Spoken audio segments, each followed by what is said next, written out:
Montana, Scott's music. we are back on the blackjack, we are back on the black devil.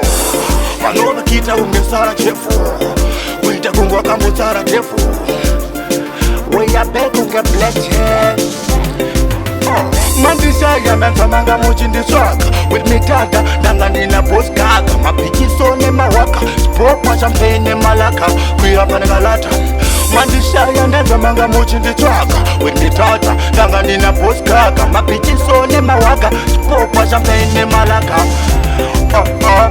Apira naye yacho kuna postama kuruka mpama iyo ingoma yakatsama utongwa cheya tina pamaombomira zvimatrama tizuve kubukwa nehama tongotenda nekurarama taipe munyama ichambwa zvifambepo tombofambwa nevedu takarapwa.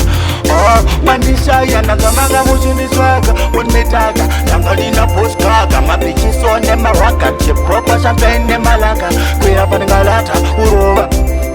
Mandishaya ndagamanga muchindiswaga with me tata ndanga ndina postkaga mapichiso nemawaka chipropa champagne nemalaka kuyapanengalata.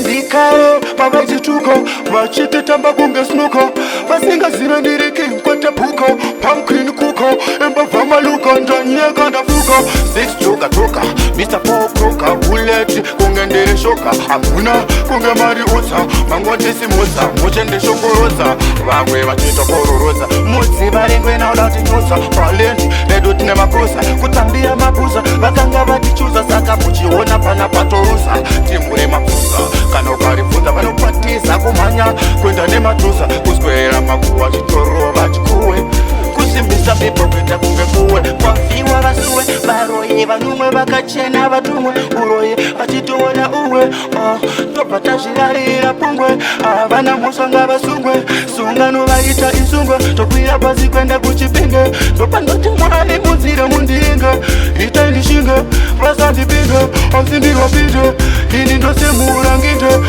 ndivo pati ndisvimbe sabvunze chaita kuti ndizviimbe kana mukati koka kunhimbe kuchiredzi kunzimbe yemino ndikare ndomirira ndoripresenda ndomirira ndoripresenda geto ndinotifenda